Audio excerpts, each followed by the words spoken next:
นะโมตัสสะภะคะวะโตอะระหะโตสัมมาสัมพุทธัสสะนะโมตัสสะภะคะวะโตอะระหะโตสัมมาสัมพุทธัสสะนะโมตัสสะภะคะวะโตอะระหะโตสัมมาสัมพุทธัสสะอาเสวนาจะภารนังปฏิตานันจะเสวนาปูชาจะปูชนียานังเอตัมมังกรมุตตมันติอิมัสสะธัมมะปริยายัสสะสักกัจจังธัมโมโสตัพโพติ Selamat pagi kepada upasaka, upasika, saudara-saudara yang berbahagia. Hari ini hari apa? Dalam keadaan sadar. Takut ingat yang lain. Hari Minggu menjadi hari yang tidak biasa. Yang kita lakukan adalah satu kotak kecil dalam hati kita dikosongkan untuk isi kebajikan. Jangan dipenuh dulu. Nah, coba kalau seminggu berapa hari? Berapa hari seminggu? 7 hari. Mulai hari apa? Hari Senin. Setelah itu? Ya.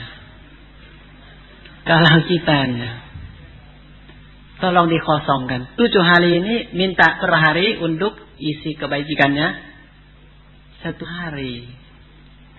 1 hari ini juga nggak penuh kan? Nggak penuh. Coba kalau seperti kita pakai hari Minggu seperti hari Senin. Mungkin enggak? Misalnya masuk kantor jam berapa? Ada yang jam 6? Jam 7? Jam 8? Nah, masuk. Keluar kantor jam berapa? Boleh enggak sih hari Minggu seperti hari Senin? Masuk di halak jam 8. Keluar jam. Nah, itu balasan sesuai. Hari Senin masuk kantor, buluk-buluk saya. Dana makanan pantai belum makan. Tuang air dulu, jangan pantai, nggak kebuluk ke kantor. Penting amat. Nah, nggak seperti mau ke rumah sakit katanya. Kalau ke halak pantai, tunggu ya macet sekali. Sampai di mana di laporan pantai sabar. Kalau dia bilang sabar ke kantor, jangan pantai, jangan, nggak enak. Ini namanya pilih kasih. Coba kalau masuk wihara hari Minggu, jam 8 tetap pada waktunya. Pulangnya tetap pada waktunya. Jam berapa? Jam 5 sore. Mati hidup jangan keluar dari pintu ini. Dikunci. Bikin apa kek? Meditasi kek? Baca terserah lah. Pokoknya jam 5 barusan buka pintu. Kalau ini saya yakin surga dan dekat. Ini hari Minggu hari yang agak luki. Kenapa tahu nggak? Masa 24 jam pakai uduk berbuat baik itu hanya 2 jam. Padahal 24 jam. 20 jam kemana? Coba bayangan. Luki sebetulnya. Luki. Nah, tetapi daripada tidak dikosongkan. Tapi pengen itu badan kita setiap tahun di check up. Batin kita ini berapa lama nggak check up lagi? Hah? Pernah periksa nggak sih? Sakit hatinya kapan obatnya? Kok nggak mau check up hatinya? Pandai mau check up mata. Saya juga kadang pikir, kapan kamu check up batinnya? Batin juga sakit loh. Batin juga butuh obat, betul tidak? Kok nggak pernah mau di check up? Inilah hari ini, hari Minggu nih barusan tahu. Oh, ini pasien saya banyak nih, mau di check up nih. Nah, ini mau sembuh atau enggak? Nah, tapi obatnya harus kuatkan apa tahu nggak? Obat hanya 2 jam, dia sakit sejak lahir. Kalau menurut saya, tolong deh. Kalau tidak check up batin juga sebelum tidur check up dulu, betul tidak? Tutup mata sejenak 5 menit. Tadi bangun saya kemana aja? Omong sama dia, pikiran dulu. Sejak bangun, pikiran jeleknya ada berapa macam ya, ditulis. Pikiran yang baik ada berapa macam ditulis. Omong sama siapa yang bahagia, ditulis. Pakai emosi dalam ucapan, ditulis. Berbuatan jelek, ditulis. Berbuatan baik yang tulis. Check up dulu sebelum tidur. Hal ini rugi atau tidak? Nah kan, supaya timbulkan menyeket buat besoknya kan. Seperti itu tidak. Karena dhamma ini untuk obat. Pantai sedang berobat kita. Karena yang sakit itu apa? Batin. Tolong dicek up lah. Paling sedikit baca buku. Dhamma dicek up dulu. Oh, sifat saya kok nggak sesuai sama buku. Pantai saya menderita. Nah kan dicek up dulu. Supaya sakit kita ini nggak kemana-kemana. Kadang-kadang masalah paham dengan salah paham. Waduh, seperti masalah pikiran kecil, tetapi apinya gede. Betul tidak? Salah paham itu dalam batin loh. Betul nggak? Pikiran salah. Bisa libu-libutan sampai bisa pukul, bisa bunuh, segala macam apa? Salah paham. Ini masalah menyakit, betul tidak? Banyak orang tidak bisa dimaafkan karena salah paham. Kapan saya bisa dijelasin sama kamu? Saya bukan begini-gini. Nggak, saya nggak mau tahu. Pokoknya saya pikiran begini sama kamu. Saya harus gimana? Akhirnya tahu nggak? Boleh. Lebih baik aku mati supaya kamu percaya. Oh, kadang-kadang sampai mati loh. Kadang-kadang hanya salah paham. Penting tidak batinnya? Penting. Penting tolong dicek up setiap hari kalau bisa. Buluknya jangan tumbuk-tumbuk. Yang baik itu bisa ditambah-tambah. Nah kan? Seusaha juga. Umat selama ini kan semua takut ini, takut itu, khawatir ini, khawatir itu. Itu semua itu akibat semua. Kenapa tidak merenungkan sebabnya dari mana?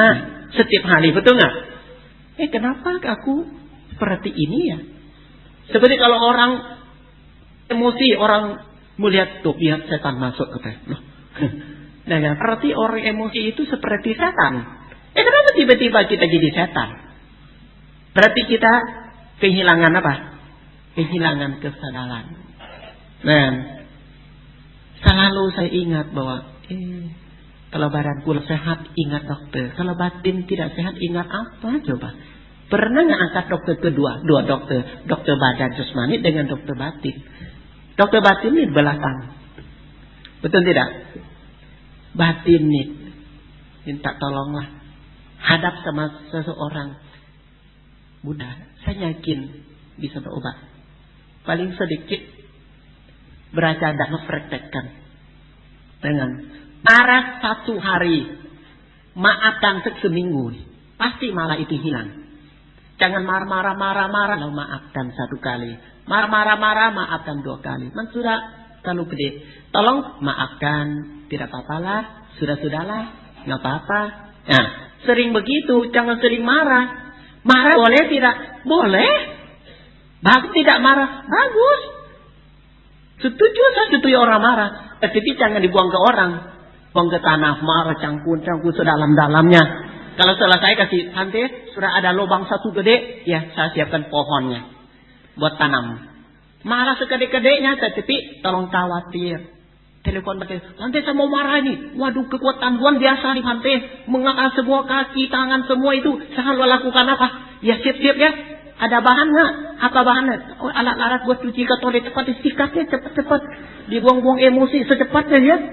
Emosi sekuat-kuatnya. Ikat sampai kotoran di toilet bersih. Kalau tidak bersih kamar pertama, masih ada 4 kamar lagi kok. Nggak apa-apa. Kalau kamar kecil nggak buat, ada masalah masih ada kok. Kotor juga, ikat lagi. Kalau ada masalah lantai 1 belum bersih, emosi masih sisa, lantai 2 masih ada. Tolong emosi kuat-kuatnya lah. Dan tolong kasih tahu dulu gimana caranya. Jangan emosi buang ke orang. Saya setuju kalau emosi kasih tahu dulu. Jangan kasih tahu orang. Kasih tahu yang bukan orang kalau emosi. Kasih tahu pohon, kasih tahu tanah, kasih tahu ke toilet. Saya mau emosi ya, siap-siap. Bahan masuk, obat siap. 1 udah mulai emosi sikat dinding semua, marah seri dikunci. Pokok emosi nggak mau turun, aku nggak keluar di toilet. Cium tai, bau cium tai.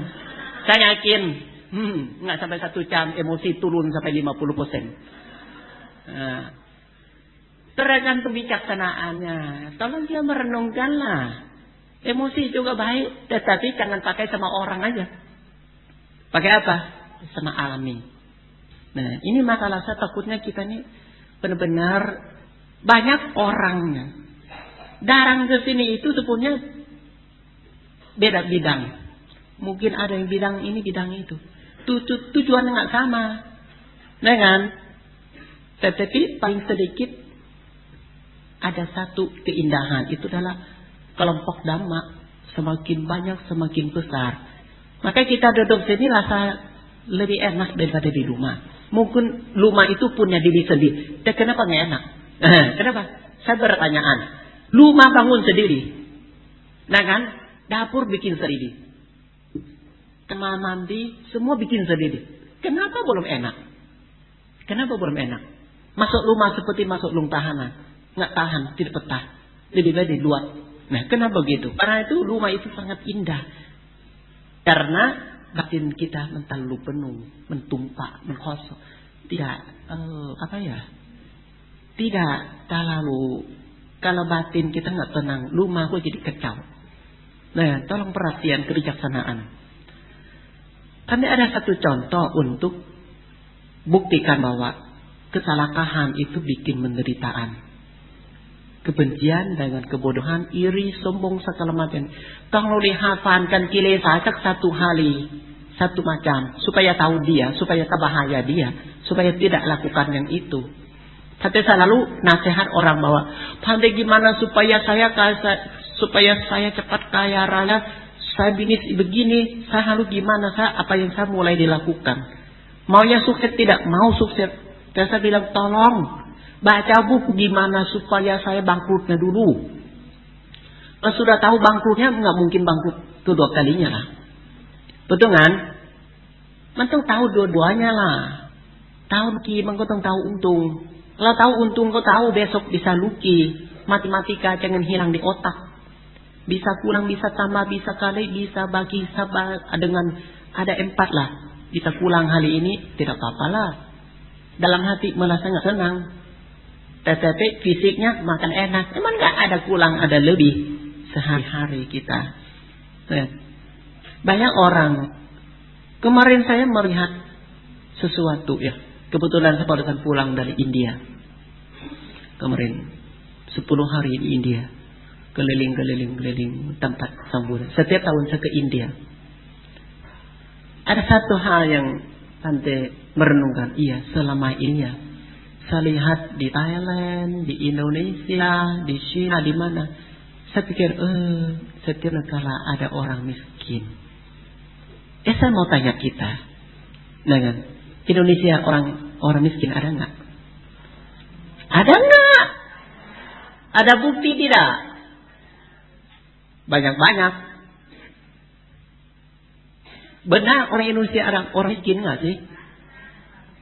Lihat di mana? Kau tahu?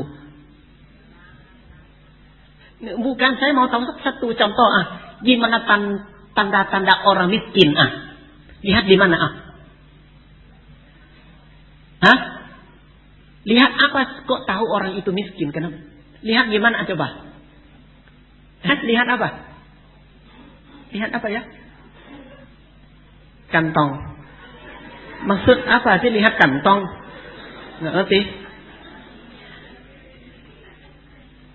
Lihat di desa-desa. Nah, maksud kenapa dia bisa bikin, dia ada apa, dia tidak ada apa? Itu orang, bukan rumah, orang-orang. Saya tanya orang miskin, saya nggak tanya rumah miskin. Orang. Banyak kok rumah 40 nggak ada orang juga, kosong juga ya, rumah miskin kalau gitu mah. Gimana rasanya lihat rumah? Mana tahu itu kan pikiran dia mau segitu. Mana tahu? Ya siapa yang suruh bikin? Itu keinginan dia, cita-cita dia, itu mah harapan dia. Pengen mau kawin, pengen mempunyai, itu dia sukses, itu dia tercapai.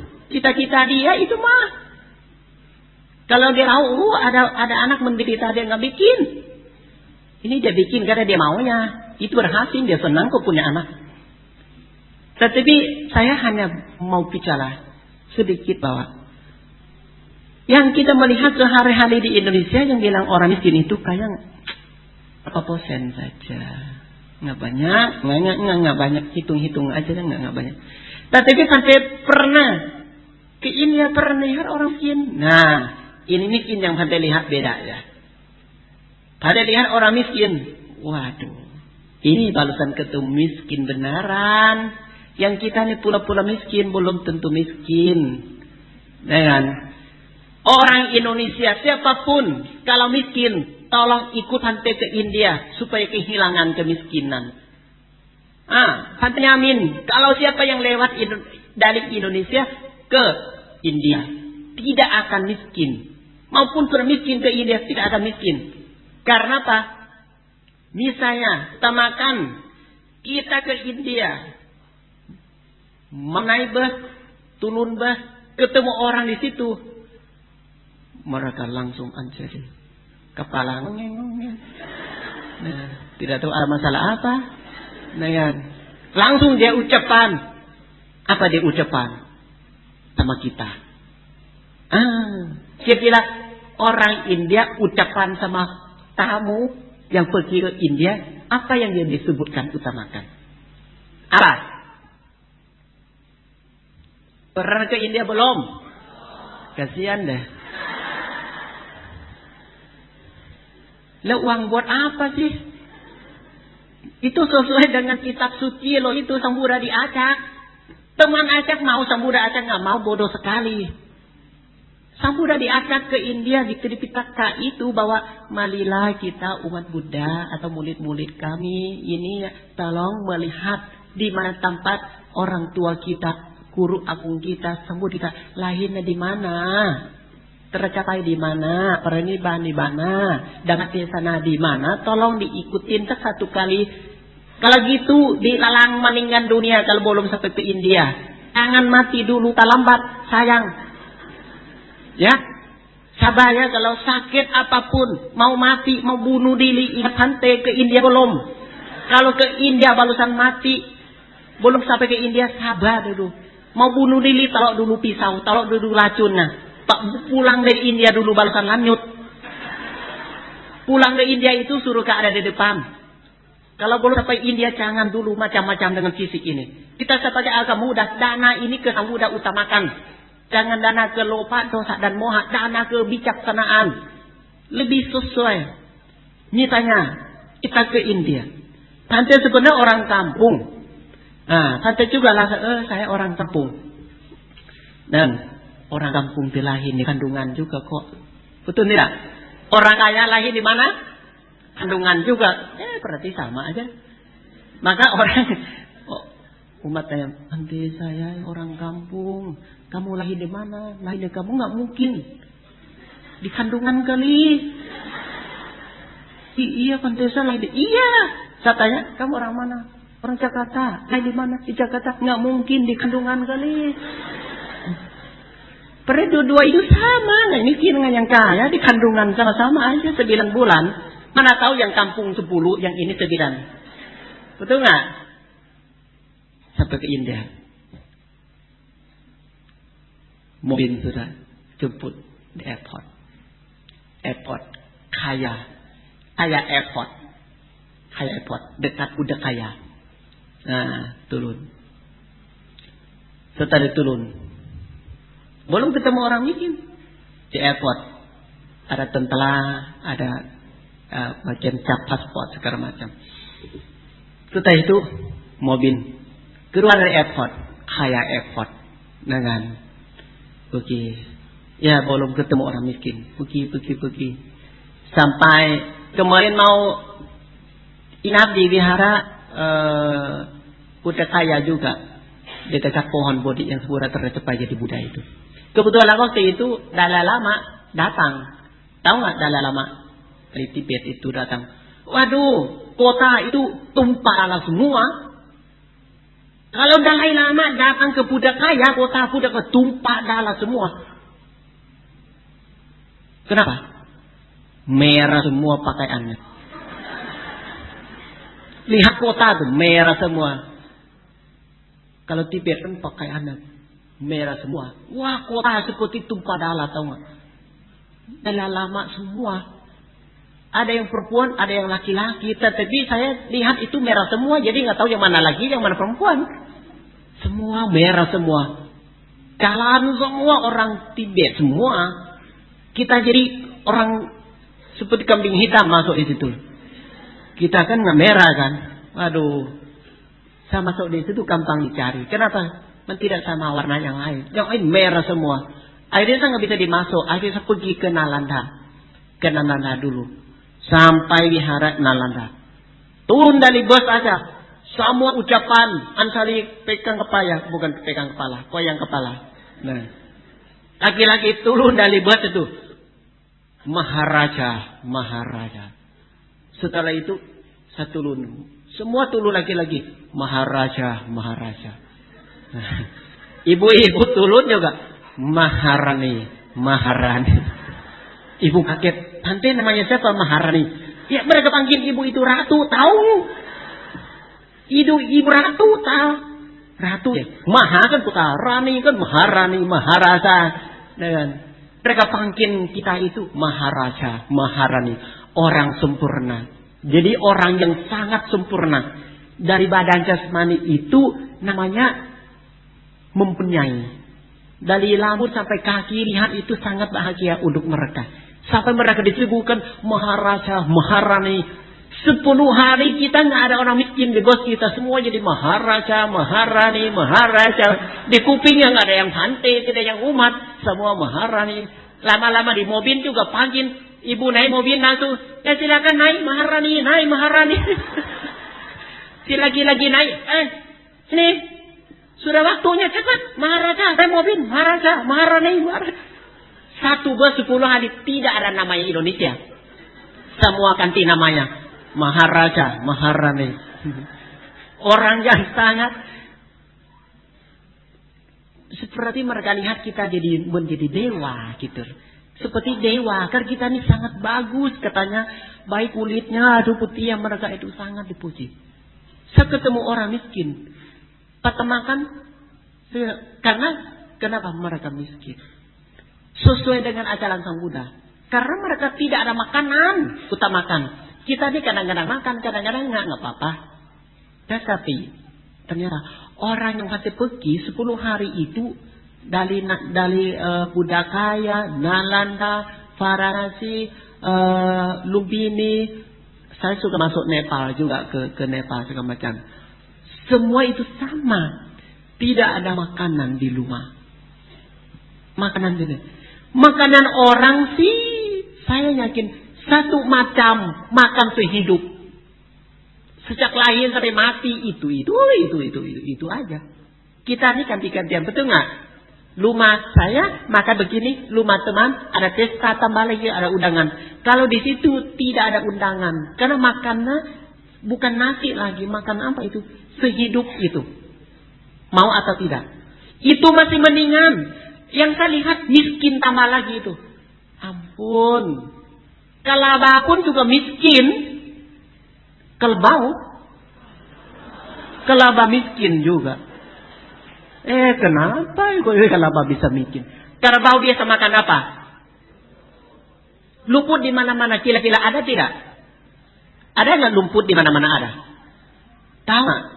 Jangan sampai lahir jadi kerbau di India ya. Saya kasih tahu tanda-tanda dulu.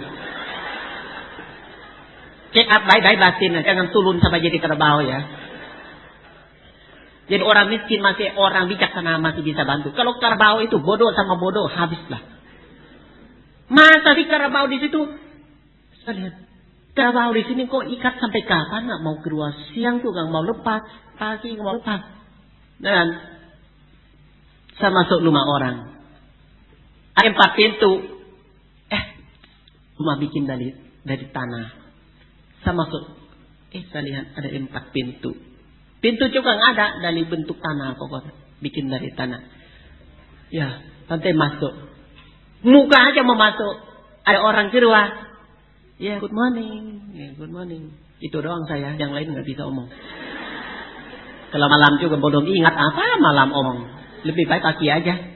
Dan setelah masuk ketemu orang, oh ya good morning. Dengan setelah itu, nah udah saya lihat saya jemput dia.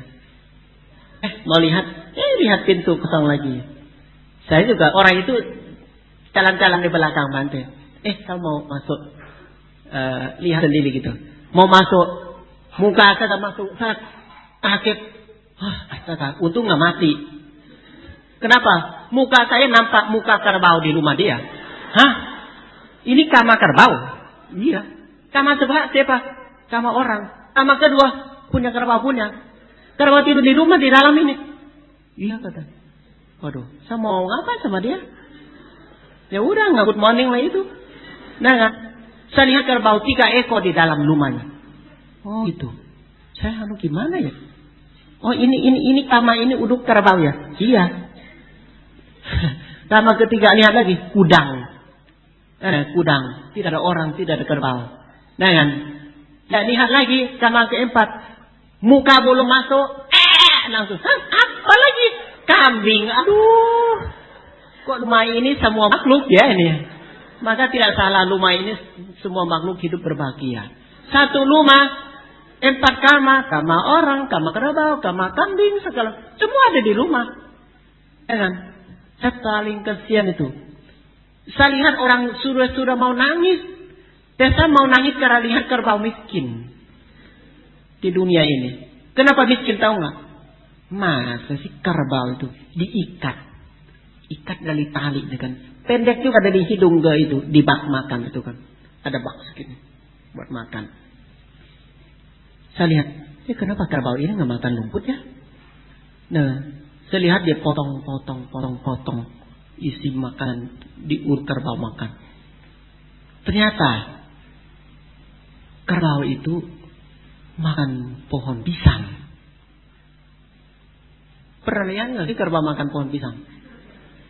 Padahal belum beli ciki. Lihat dulu makanan kerbau jangan lumpur-lumpur. Mana tahu dia suka roti. Nah, saya tanya, kenapa kok kasih batang pisang ke kerbau? Terus dia bilang, maaf. Saya tanya teman-teman saya kan orang Thailand, jadi pandai juga. 8 tahun di India, jadi dia tahu semua kenapa begitu. Pandai sampaikan saya sama saya, namanya Pandai Dam. Pandai tahu nggak? Di sini kerbau pun juga sudah nggak ada makanan. Lumpur semua sudah punya orang lain semua tanahnya. Jadi kerbau nggak boleh pakan, mereka tanam sayur makan nggak boleh makan punya orang lain. Mau kerbau ikat, lama-lama dia pikir gimana supaya hidup dengan kerbau dengan selamat. Ada dia latihan kerbau semua itu makan pohon pisang. Gimana potong-potong kecil lalu campur sama air sedikit, ikat, halisenin. Kalau bisa ingat lumpur, lihat pisang nggak tadi. Masih sombong. Hari kedua pikiran kerbau lumpur. Saya nggak bisa kemana karena itu kan ikat dengan tali. Lihat lagi, oh pisang bukan bidang. Dan hari ketiga ingat, perut sudah mulai krok. Mata sudah bayangan. Dan hari ketiga kalau mau makan hanya pakai lidah aja, minum aja. Hari keempat dengan tidur, dengan karena nggak bisa dicari lumpur lagi. Lumpur kan orang lain semua, tanahnya sudah milik orang lain semua.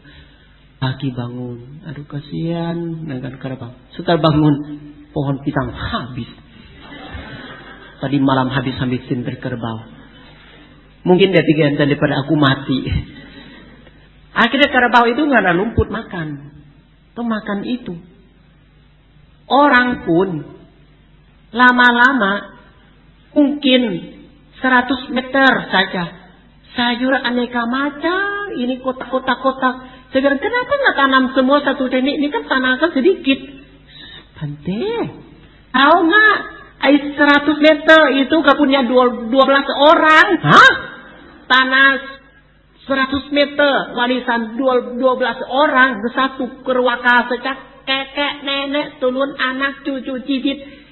100 meter itu dibagi lagi, punya anak bagi lagi, punya anak cucu bagi lagi, bagi. Akhirnya kita satu kotak-kotak. Lama-lama sisa berdiri 2 kaki kan. Tidak berkembang. Kenapa nggak ada warisan apa tanah itu dibagi? Maka siapa yang suka pohon apa, sayur apa ditanam. Kalau mau tanam meter kedua sudah punya cici katanya. Kalau sudah meter ketiga sudah punya orang lain. Ke-1 kedua tetapi sudah tidak punya apapun tanah tanam buat makan juga nggak ada. Maka makanan itu aja. Orang ini ada satu hal yang mereka percaya yang tidak sama kita. Ada tahu nggak? Apa? Aduh, 1 miliar, 1 M lebih orang di situ. Aduh, saya bilang kenapa tidak punya anak 2 namanya apa? Hah? Abe. Nah, KB kerbau gede. KB singkatan apa? Ya, kalau omong begitu saya singkatannya kerbau. Keruaka kencana. Keruaka berencana. Keruaka rencana. Jadi di situ ada orang Hindu. Saya tanya, kenapa kau sudah miskin? Kenapa masih bikin anak terus? Nah, dibilang, saya nggak bisa. Kenapa? Saya ingin ke surga. Kalau ingin ke surga, kenapa harus bikin anak dulu? Dia bilang, dalam Hindu ada cerita bahwa neraka, ada satu neraka.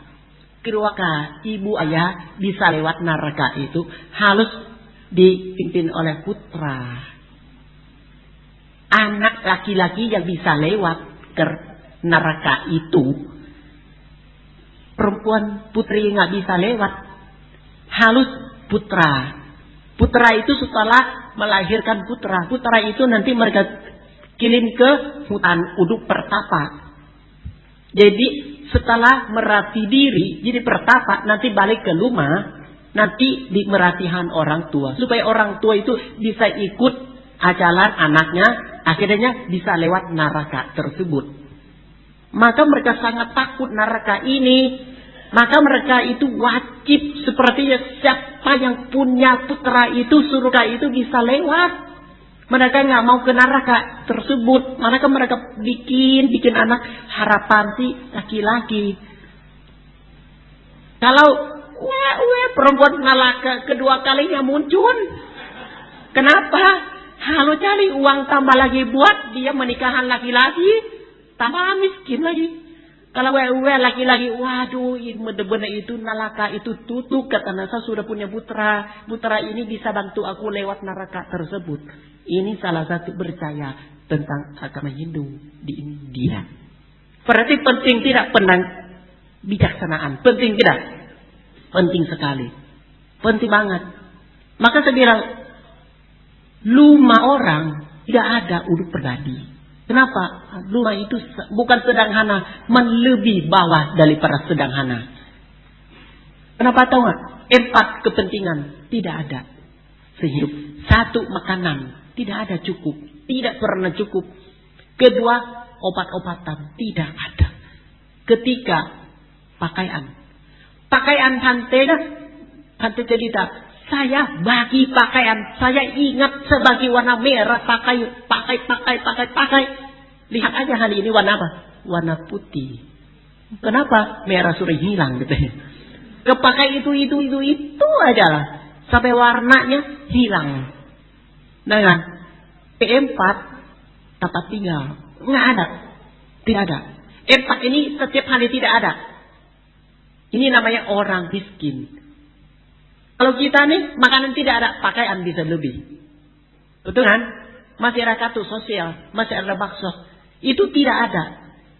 Katanya, ada nggak sih kampung ini, desa ini, ada tiba-tiba ada orang kaya satu rumah? Tidak boleh. Kenapa Pante? Kan nggak boleh kaya? Pante berani nggak kaya? Kenapa? Kalau pandai kaya, hari Senin, hari Selasa kena lampok miskin juga.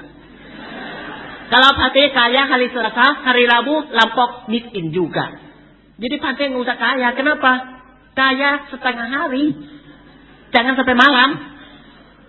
Kalau malam, besok lagi. Hehehe, senyum-senyum teman miskin. Kenapa? Tidak boleh kaya. Tidak boleh. Kenapa? Kalau kaya kena lampok semua. Maka di situ rasanya apa? Seperti karma mentutup. Mau kaya nggak boleh. Mau punya uang kok nggak boleh. Mau punya apa lebih dari 2 tetangga tidak boleh. Maka semua rata. Lama-lama tahu nggak? Anak uduk dikremasikan juga tidak ada. Numpang di sungai, numpang di tanah kosong. Jangan sampai begitu. Kalau buat dibakar, disedili pun juga nggak cukup. Pakai apa? Pakai itu yang bekas padi itu loh. Yang bekas padi itu dibakar orang gimana bisa habis? Fatih bilang, Fatih tahu nggak? Di depan mihala yang kita beli tanah itu tahu nggak? Fatih lihat itu bukan dingin, bukan dibakar, uduk menghangat kemana? Enggak. Fatih lihat deh. Kenapa? Kalau Fatih duduk hangat-hangat badan di sini, nanti lama-lama Fatih lihat itu kadang ada kaki orang, kadang ada tangan orang belum habis. Itu balusan kremasi kemarin, balusan kremasi hari Senin, balusan kremasi tadi siang. Sudah kremasi habis tidak, mereka pulang aja nggak mau tahu. Ya mau nggak mau pasti itu perhatian, aduh masih ada kaki sepalo, masih ada kulutnya, didapat hadiah terus. Akhirnya pantai dibantu kremasi karena mereka nggak mampu uduk cari kayu uduk di kremasinya.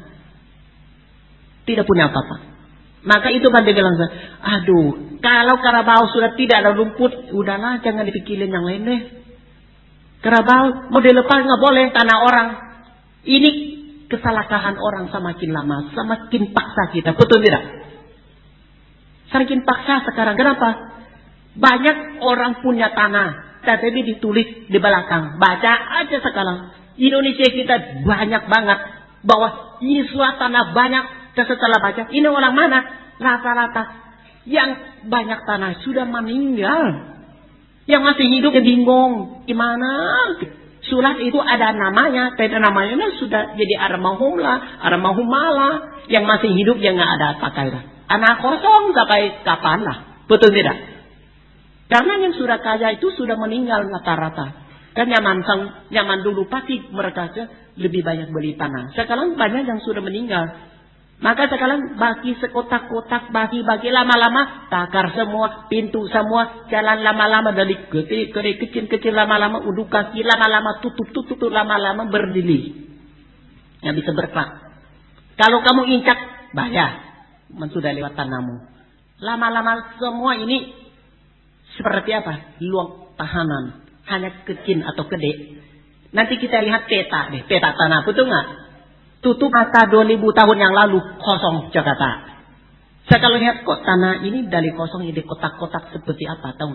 Kotak gede, kotak kecil, lama-lama tidak ada kotak. Kenapa? Sudah nggak bisa bergerak. Kalau mau incak sudah punya orang lain, tidak boleh. Mau ini nggak boleh, semua nggak boleh. Nih ini namanya sifat kesalahkahan orang. Lama-lama tahu nggak? Hidupnya seperti apa? Nanti makanan ini nggak boleh. Nah, lama-lama makanan, obatan, pakaian, perdagangan. Kalau 4 ini hilang, udah jatuh tempo. Hidup percuma, sia-sia. Hidup tidak berbahagia. Kenapa tahu? Karena tidak mempunyai rezeki. Kita ini rezeki luar biasa. Rezeki banyak sekali kita nih. Pakaian lebih daripada 2. Kaki 2 sedang lebih daripada 5. Dengan sekarang di Katolik juga banyak kulkas. Di Katolik sekarang enak nggak? Dia Katolik udah buang air besar, buang air kecil, udah sekarang masuk Katolik. Minta ampun, ada HP, ada televisi, ada kulkas. Ini luar dari kemanusiaan. Dengan menlebih lopak kesak moha, menlebih nanti tumpah. Takut mentumpah. Tumpah kemana? Tumpah uduk mancing-mancing kesalahkahan orang. Maka jadi hati mohon kita perhatian bahwa kalau kita ada meta, cinta kasih sayang, di situ, aduh saya bilang, saya ajak umat lihat kampung yang miskin, tahu nggak? Masuk kampung itu aja, ai makan atau dari mana umat kita. Nangis nggak habis-habis. Kenapa? Nggak pernah lihat orang miskin sampai begitu. Karena masuk rumah dia makan segitu sehidup. Kalau sakit, paling lari ke wihara. Pantai di situ bukan dokter jadi dokter. Bukan orang yang pegang manyat, gotong pegang manyat. Kadang-kadang pantai di situ juga. Jangan lupa, teman saya pantai di situ. Kalau kan musim tur, musim dingin maksudnya, tidak ada umat pergi. Di situ puncak, dingin juga puncak, panas 45. 45 itu minum kopi. Lah gimana pegang kas? Aduh panas itu. Itulah di India kalau musim panas. Ada orang? Hah? Ya benar loh. Ada bunyinya. Nggak ada orang ya?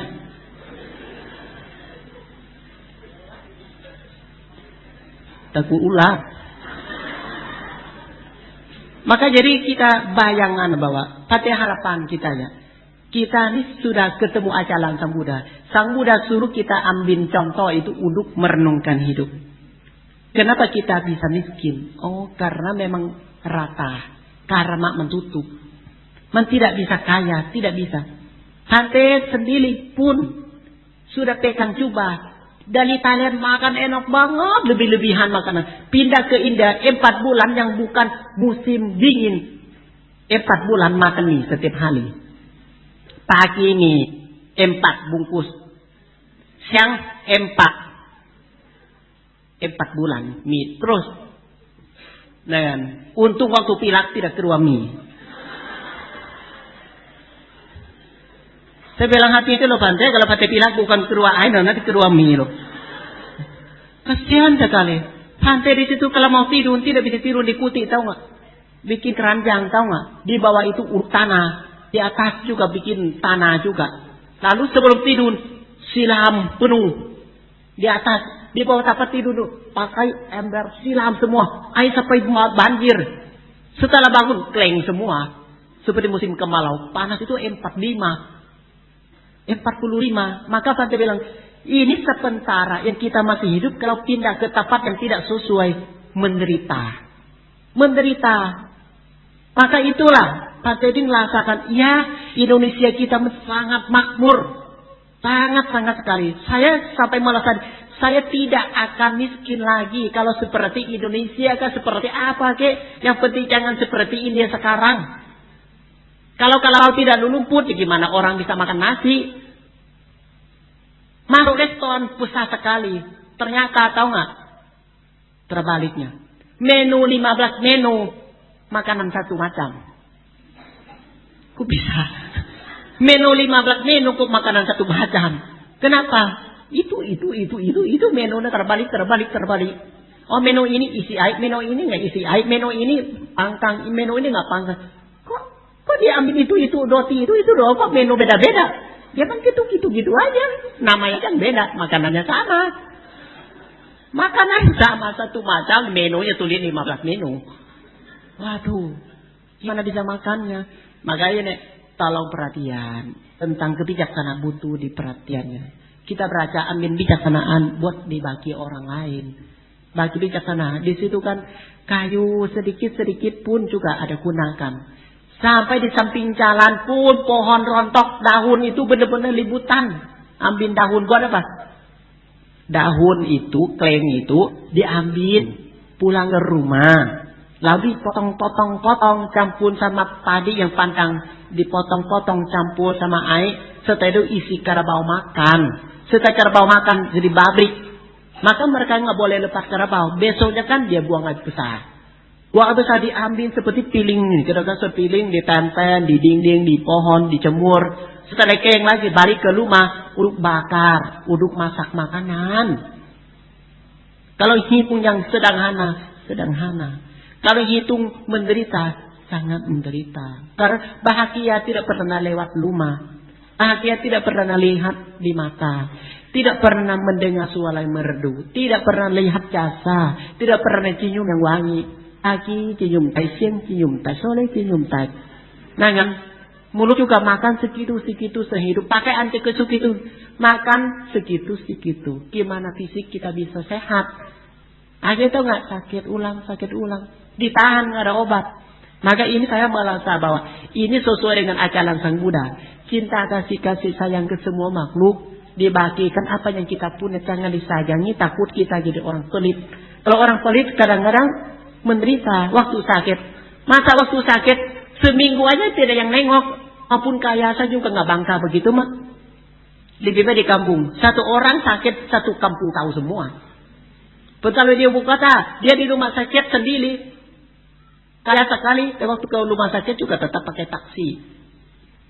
Nah kan, pada harapan kita beraja dhamma, supaya kita jangan jatuh tempo ke ada orang miskin. Tangan kita bukan tangan orang miskin, kita jangan miskin. Badan kita, pikiran, ucapan, perbuatan kita harus pegang sila. Sila yang kita pegang itu kan, jangan berbuat jahat. Itu tidak akan kenang seperti itu. Kita bisa nonton, kita bisa nengok, tapi kita nggak menderita untuk selama-lamanya. Dan itu sangat menderita. Saya menderita sekali. Maka saya balik dari India kapanpun, saya merasa itu luar biasa.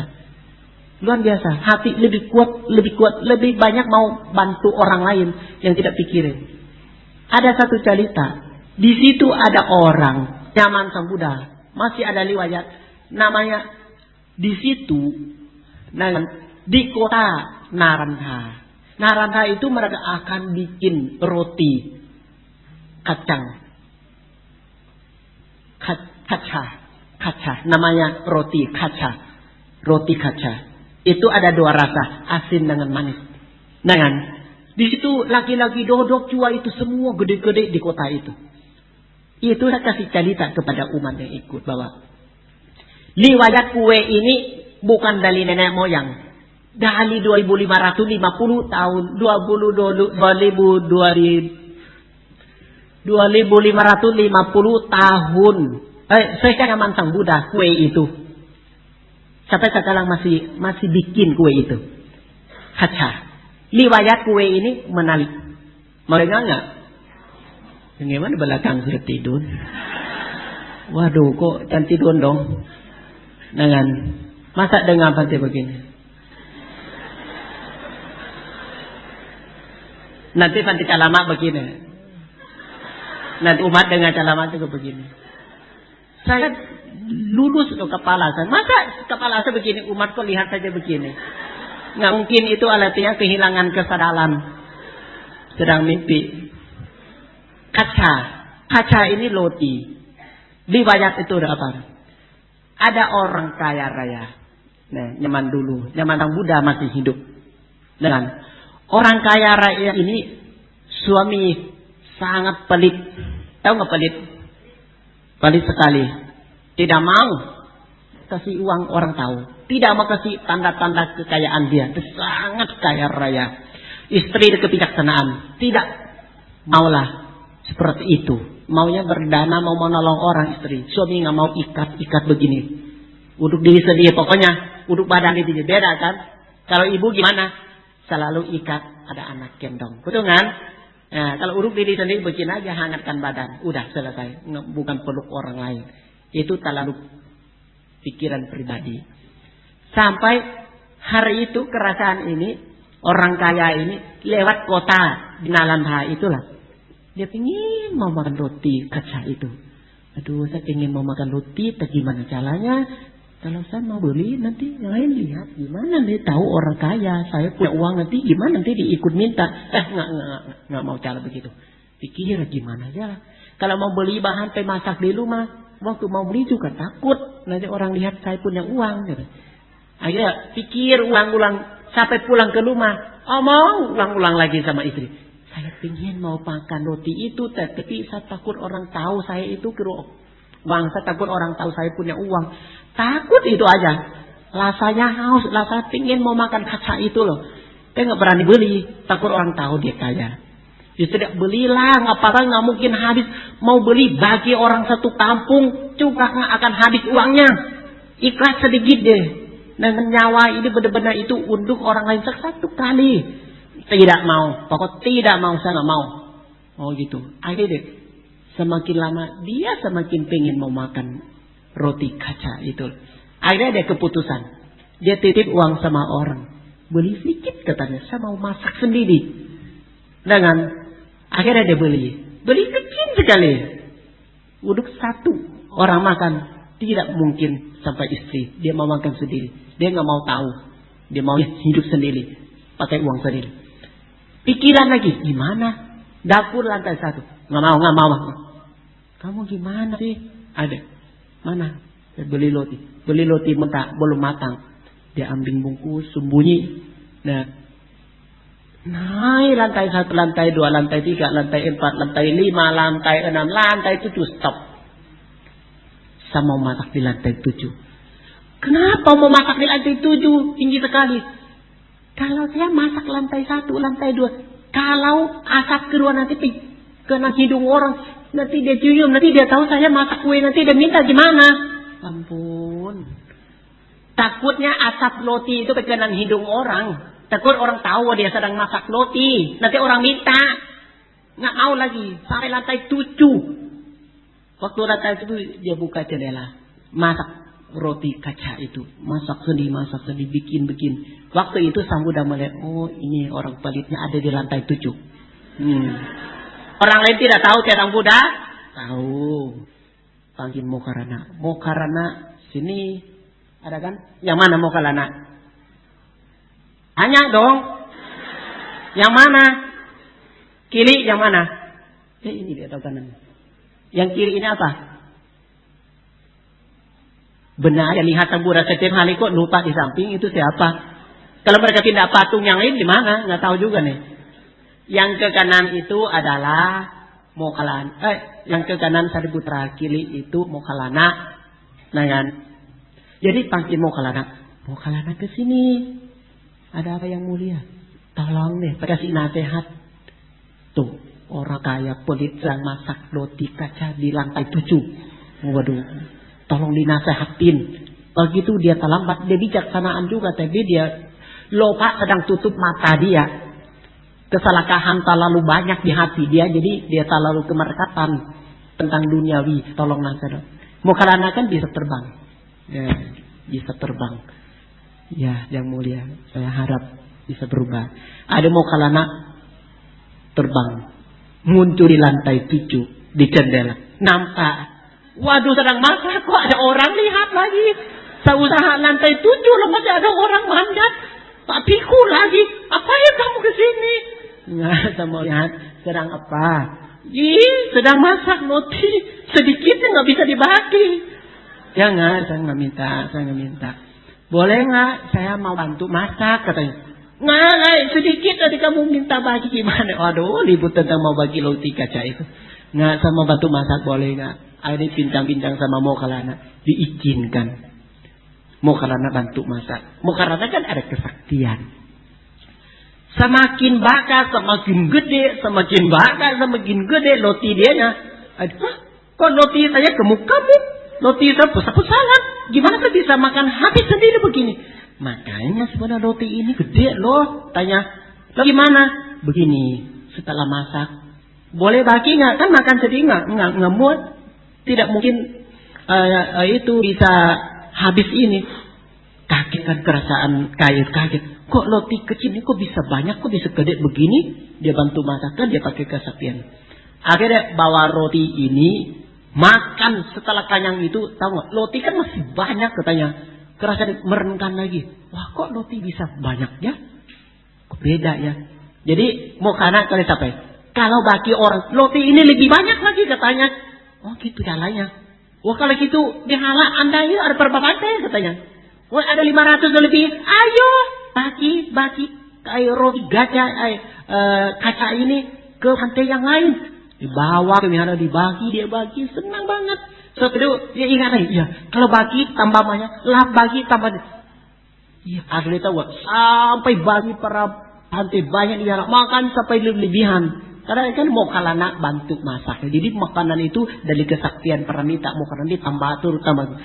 Akhirnya sampai sisa banyak sampai berkumpul di depan wihara. Sampai sekarang di depan wihara itu seperti sudah nggak bisa makan lagi kalau di depan sabayang di depan Hinduin sabayang di depan. Jadi roti kaca itu sampai sekarang di situ ada bikin pintu. Pintu itu sampai sekarang kalau namanya pintu kaca. Nah, sampai sekarang masih ada pintunya. Nah, masih ada orang semua jual roti kacanya. Sejak hari itulah orang itu sejak ketahuan bahwa kalau bagi lebih banyak daripada simpan tadi. Sejak itulah jadi sifatnya dia berubah total. Jadi apapun mau dibagikan orang supaya dapat banyak. Pikiran begitu. Bukan simpan lalu lebih besar-besar. Tidak. Simpan satu itu aja. Kalau bagi orang kan bisa balas budi jasa. Puter-puter. Jadi sejak itulah jadi riwayat kakak itu sampai sekarang masih tetap namanya terbaik. Dari lingkungan atau dari kota. Selalu kalau siapa yang ke Nalanda, kalau tidak sempat makan roti kakak itu tidak sampai Nalanda. Katanya begitu. Maka kita semua ini saya harapan jangan miskin karena sifatnya miskin. Kalau tidak miskin dari sifatnya. Katanya yakin deh. Siapa yang hati baik. Maaf. Uang gede tidak bodoh ya. Ingat ya kata Bante. Kalau mau dapat uang gede. Uang itu tidak bodoh ya. Uang itu pintar. Dia cari yang mana yang pegang dia. Yang mana kalau kita bodoh. Uang itu akan pegang kita. Tutup mata kita. Tutup telinga kita. Lihat nggak? Kalau orang sosial. Uang itu selalu datang. Kalau orang pelit. Uang itu selalu uang tua. Karena uang tua. Uang tidak tertenaga. Uang sakit. Uang sakit kenapa? Uang itu tidak semangat. Kalau kita butuh dari uang banyak-banyak itu, mau nggak mau kita ini harus bijaksanaan supaya dapat uang lebih gede. Kalau kita bodoh, uang semakin kecil, semakin bodoh semakin kecil uangnya. Perhatian aja. Kalau kita bijaksanaan, menjadi orang yang baik, pikiran baik, ucapan baik, berbuat, uang pintar akan datang. Kalau kita bodoh, uang bodoh akan datang. Uang bodoh, uang kecil. 1.000, 2.000, uang itu uang kebodohan. Kalau uang bijaksanaan. Ini salah satu contoh terakhir seminggu yang lalu. Mungkin kita pernah dengar Longpo Indawai datang dari Purmeta datang. Lalu beliau kan kulu senior juga sudah 45 wasa. Tinggal di Purmeta, beliau juga cukup ke Jogja. Tahu nggak? Namanya Piku yang hati baik. Nah kan? Beliau tidak pikirin tentang duniawi. Tidak pikirin tentang uang. Duduk setelah makan. Umat dana makanan. Sekaligus dana angpau sekali itu enggak. Beliau tinggal 10 hari di Indonesia. Nangan. Kemana. Duduk sebentar. Di situ. Umat dana. Beliau juga ya silakan mau dana. Kasih kesempatan dana. Nangan. 10 hari. Beliau mau pulang. Para umat lapate. Maaf saya mau kasih laporan. Berarti ada apa? Sekarang dana yang diterima dari angpau umat itu kan selama berapa pagi ini 300 juta lebih. Nah 300 juta lebih Bante lalu gimana uang ini? Beliau langsung tulis ya saya mau pulang. Dana ini dapat dari Dhamma Dana. Dhamma Dana LTM beliau calama dapat Dhamma. Dengan dana itu melalui Dhamma dong. Betul tidak? Murni kan? Beliau anumodana, beliau blessing segala macam. Jadi beliau suka calama. Jadi itu Dhamma Dana. Dana dapat dari Dhamma. Murni. Boleh ditulis ada 4 hal kali. Dana ini tolong dilaksanakan, digunakan. Beliau tidak pegang uang. Tapi beliau bilang uang ini tolong ya. 1. Tolong dilaksanakan. Uang 300 makai 300 juta lebih lah. Dengan umat dana biasa itu. Dengan setelah itu tahu nggak? Boleh tulis 1 uang ini tolong digunakan untuk para biku sangka yang sakit siapa aja dari Telawada, dari Bahanya, dari mana ke? Rohiwala pokoknya silakan digunakan. Kedua, kalau ada musibah di Indonesia kita seperti gempa bumi, seperti banjir, seperti kebakaran, seperti apapun silakan.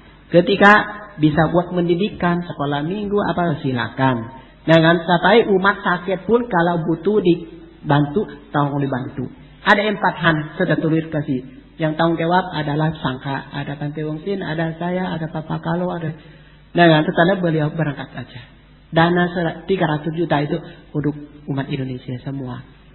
Maka jadi astaga, beliau berangkat siang solehnya umat kita kecelakaan, tabrak mobil, Tante ada umat Tante ada di rumah sakit kecelakaan, sering beredana makanan, langsung pikiran kita langsung, oh ya, mungkin kurang tahu kali, akhirnya kita bantu bayar rumah sakit, dan tadi juga Tante Papa Kalo juga masuk rumah sakit sekaligus piku juga, piku dapat pahala, umat dapat pahala semua. Maksud saya ini adalah contoh yang baik, betul tidak? Duduk makan aja belum kenyang sudah 300 juta. Dengan maksud saya setelah melihat titik ini nanti kita digunakan masuk ke bank dulu, nanti ada kepentingan untuk umat kita. Ini namanya uang bijaksana. Uang tidak akan habis. Tidak akan habis. Ini salah satu contoh bahwa uang itu kalau lebih bijaksanaan, uang tidak bodoh. Ngerti nggak? Lebih besar. Beliau nggak peduli uang itu berapa jumlah. Beliau tahu hanya tolong dibagi lah, siapa yang sakit, piku, ke umat, ke sosial, untuk bangsa dan agama semua. Tidak hitung siapa yang kena, tidak. Semua bisa terima. Semua bisa dilakukan dengan baik. Ini kalau ada orang seperti ini di Indonesia lebih banyak. Kira-kira Indonesia ini ada orang miskin nggak sih? Tidak akan. Karena orang kasih lebih banyak daripada orang minta begini.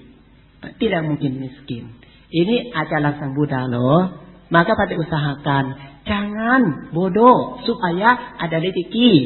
Bodoh dari dosa, bodoh dari emosi, bodoh dari kebodohan, bodoh dengan iri, bodoh dengan sombong. Itu tutup rezeki semua. Jangan deh, stop itu. Karena kita kapan kaya raya kalau masih batin, masih kotor, masih tidak murni, tidak ikhlas namanya. Kalau nggak ikhlas sulit kita dapat.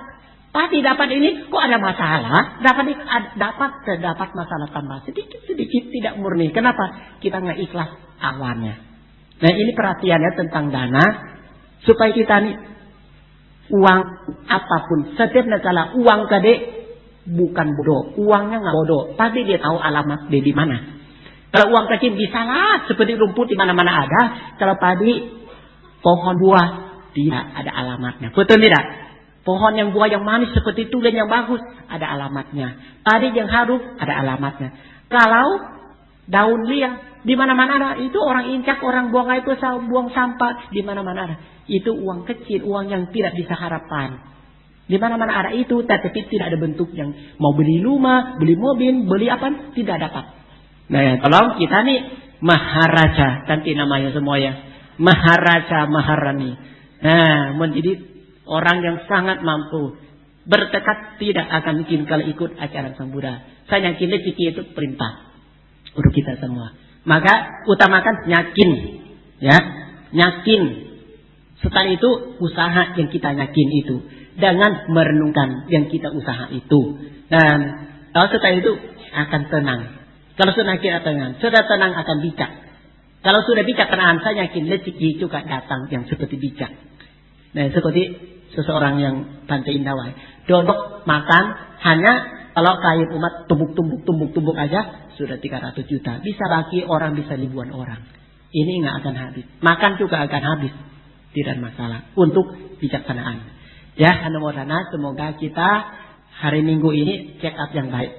Ini adalah obatan. Kita buang semua kotoran pikiran ucapan dililek, disantai. Hidup ini jangan senang sekali, jangan menderita sekali. Pilih jalan tengah, ya, jalan tengah jalan yang paling baik. Nah, maka semoga kita menjadi orang yang baik untuk semua makhluk. Semoga semua makhluk sayangi kita. Sape sata awantu sukhitata. Ada satu pertanyaan Namo Buddhaya Pate, aku mau tanya. Bante, apa mungkin ada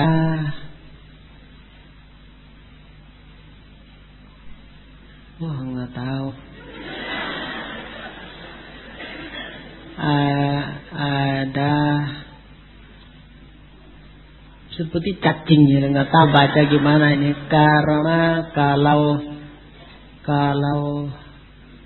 bisa mengemburkan orang yang belum lihat ya. Ya pokoknya tidak tahu deh. Kira-kira bagi yang mau nanya bisa nggak menyampaikan secara lisan ke depan biar lebih jelas? Tidak tahu bahasa ini seperti apa. Ini bahasa dewa juga ini. Kalau masih tidak mau, saya minta izin untuk menginterpretasi. Yang intinya apa? Siapa ya sih? Intinya, mau nggak ke depan? Malu ya? Begini Bante, kalau menurut saya kayak begini mungkin. Apa mungkin kita bisa menggambarkan orang yang belum kita kenal, ya? Hanya melalui komunikasi jarak jauh saja. Orang ini yang bertanya bisa menggambarkan wajah orang tersebut, padahal dia belum pernah ketemu. Kurang lebih begitu. Kalau salah mohon maaf. Sebenarnya kalau bisa maju lebih jelas. Kurang lebih begitu Bante. Seperti ini saya kan, orang yang melihat kita hanya wajah aja kok tahu semua, begitu maksud saya. Betul nggak? Hanya melihat kok tahu, hati kok tahu apapun gitu yang kita bertanya. Begitu nggak sih? Atau tanya bulan depan ya. Tunda aja dulu. Nggak benar nggak? Saya mau jawab, tidak tahu tanyanya apa. Gimana jawabnya? Tanya aja masih bingung gimana jawabnya. Orang melihat muka orang segitu aja, kok tahu saya ini sifat seperti apa, orang seperti apa, begitu nggak? Intinya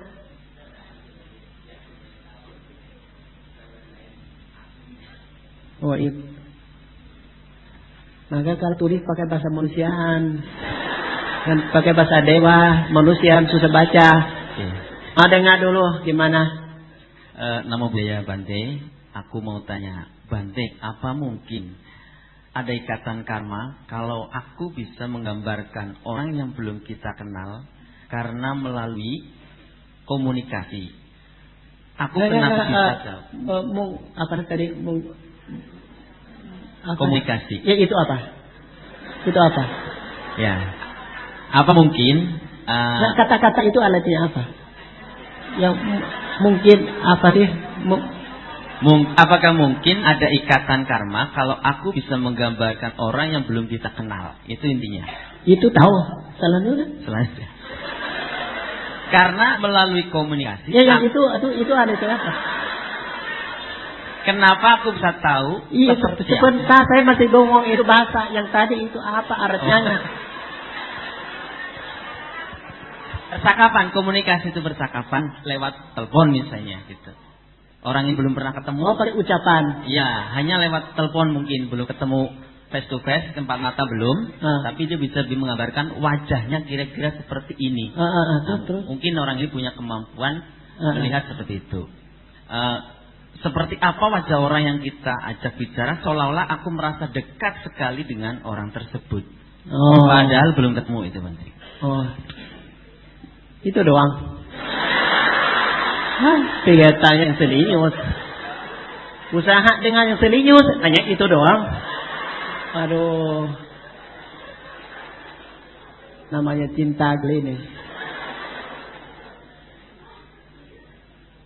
Sebetulnya begini aja. Kita bayangkan.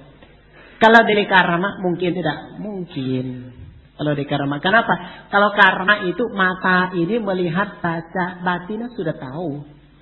Karena bahasa kan ada dua. Bahasa yang kita sekolah. Satu unduk bicara. Unduk omong-omong. Dari bahasa Indonesia ke bahasa Jepang ke bahasa ini kan bahasa yang kita dapat dari guru yang sekarang punya. Ada satu bahasa karma. Bahasa yang perasaan. Seperti kita tulis suka. Rasa sukanya seperti apa. Kita rasa benci, ditulis benci. Kita rasa benci kan harus ada juga kan. Nah kan, jadi seperti ini. Jangan begini. Mimpi pun bisa ketemu. Kalau karma. Kenapa begitu? Hitung ya. Yang bisa kenyataan ada juga seperti apa? menghubungkan tentang apa nah? Pertama, karma ini bisa ketemu melalui apa karma?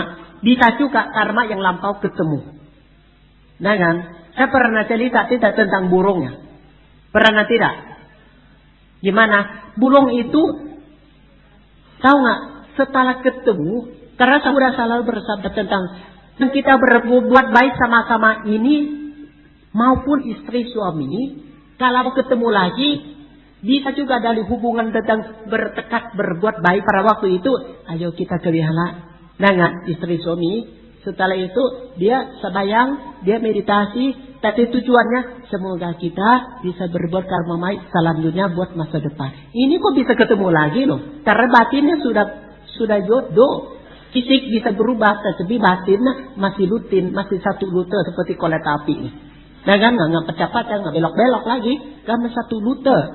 Nah kan, itu jalan terus, itu namanya karma. Karma itu kalau ketemu merasa apa? Keberkatan lengket langsung itu. Lengket. Kenapa? Kadang-kadang ada juga yang dari orang dari Amerika, ada dinas, ada tukar di Indonesia seminggu langsung kawin. Kenapa? Bahasa aja belum tahu. Tapi lengket adalah merindunginya. Seperti anak kecil. Anak kecil tahu nggak? Ternyata ada juga lahir sampai sekolah, sampai kerja, sampai tua tidak pernah dapat rezeki. Tapi ada juga yang saya melihat umat kita punya dan anak baru melahirkan, we aja. Orang lihat, anak ini dulu ya, anakku pingin banget.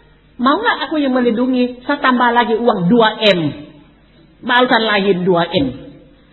Saya sudah mau mati nggak yang cerita. Kita pernah nggak? Papa mama cerita, sejak kamu masih kecil loh, orang tawa kamu sampai 2M, pernah dengar nggak duduk di sini? Ada nggak sampai 2M nggak? MB nggak ada. Mau kasih MB 2 itu adalah. Mau kasih uang 2M saat barusan lahir karena kejodohan orang itu. Nggak gampang, betul tidak? Masa barusan sudah lahir sudah pegang 2M? Betul tidak? Jodoh antara orang melihat dengan karma anak kecil itu. Karma baik. Karma baik tidak hitung usia. Mau berbuah balas pada waktu di kandungan juga boleh. Keluar di kandungan juga boleh. Ini karmanya. Maka sebenarnya perasaan kalau karma. Dengan karma boleh tidak? Boleh. Boleh. Seperti pantai. Dengan maafnya ini bukan duniawi. Di Thailand juga bilang. Di Indonesia juga bilang. Di mana-mana selalu bilang ada satu yang sama. Kalau lihat nasi pantai itulah apa tahu nggak? Pantai ingat ya. Di Thailand berapa orang lihat angan pantai, lihat apa muka pantai, semua lihat nasi pantai. Pantai tahu nggak? Pantai pernah jadi biku. Itu yang semua sama. Omong di Thailand juga begitu. Pantai pernah jadi biku. Pantai ketemu orang pintar di Indonesia, di Bali juga bilang apa tuh? Pantai dulu pernah jadi biku. Ketemu di Jakarta juga, pantai jadi biku. Ketemu di India kemarin juga bilang pantai pernah jadi biku. Ini saya nggak tahu. Semua kok Thailand omong sama Indo, Indonesia omong sama India. Semua bilang pantai pernah jadi biku. Dulunya pernah jadi biku. Para itu para teman kenan tidak tiga negara ini. Tidak kenan. Semua bilang tuh pantai dulu pernah jadi biku. Tapi kalau saya tanya benar nggak sih? Tapi ada curiga sedikit. Kenapa curiga? Saya sejak di rumah, saya nggak betah di rumah. Saya pengen di wihara. Maka usia 13, saya keluar dari wihara usia 13 tahun. Saya merasa itu merdeka. Bisa keluar dari rumah, bisa tinggal di wihara lagi. Itu saya tidak tahu. Itu mungkin karma saya. Saya senang sekali lihat jubah. Saya senang sekali makan di wihara. Saya senang banget hidup di wihara. Setelah dari rumah usia 13 tahun. Tahu nggak? Bukan saya sedih, bukan saya berantem sama papa, mama, lalu saya benci rumah. Tidak. Saya pamit baik-baik. Pamit kepada orang tua. Pak, mohon saya mau jadi sama Nela. Papa tolong sampaikan ke Kulu. Titip anak ini kepada Kulu. Tahu nggak? Saya panggil papa pertama. Papa sedang bangun rumah. Saya panggil, Pak ke sini. Ada apa? Papa turun. Tolong ke wihara. Bawa bunga, bawa lilin. Ada apa? Karena saya mau jadi sama Nela. Tolong Bapak diserahkan ke guru wihara. Usia 13 loh. Saya yang ajak Papa yang dana saya ke wihara. Bukan Papa yang ajak saya. Saya ajak Papa dana saya ke wihara. Maka akhirnya tahu nggak? Setelah panggil Papa turun dari bangunan. Sedang bangun rumah dari atap turun. Bawa seperti piling ini. Yang saya masih ingat. Kalau ditaliankan ada lilin 5 dengan bunga 5. Dengan bawah. Jadi guru saya jadi piku kepala wihara saat itu kan. Jadi tunggu di situ. Jadi orang tua saya datang kasih bunga serahkan ke guru bahwa anak saya mau jadi sama, tolong diterima. Sejak itu sampai sekarang saya nggak pernah berubah pikiran.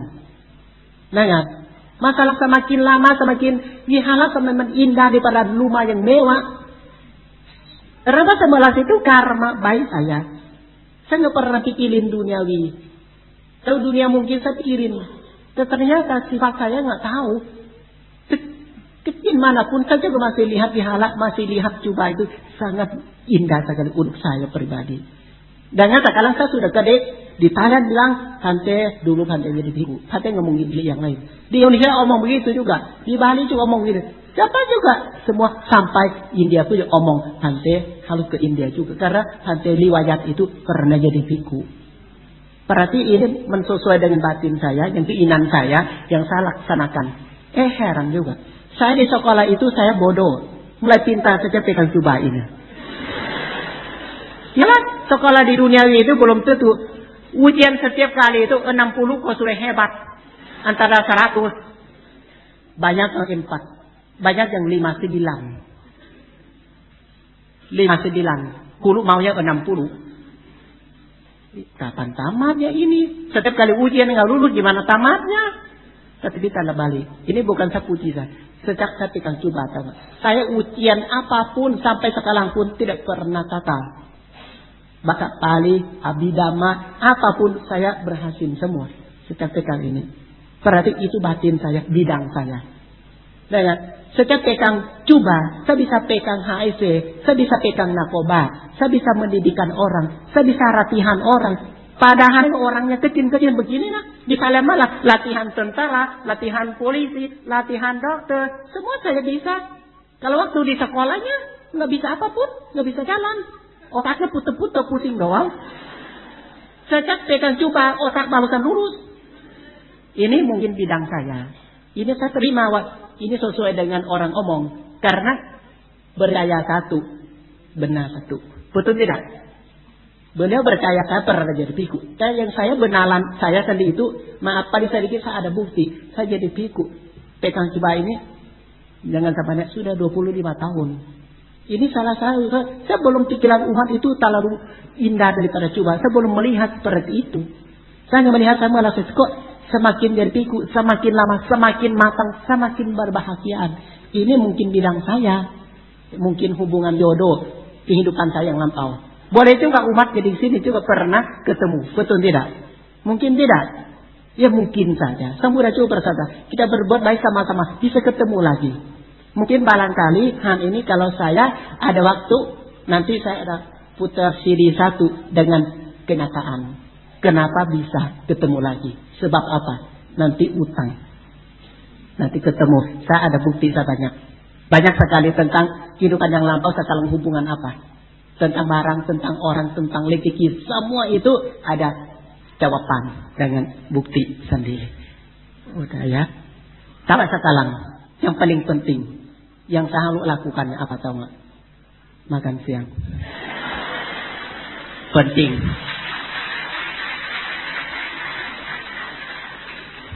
Baik, terima kasih kepada Yang Mulia Bante Kamseh.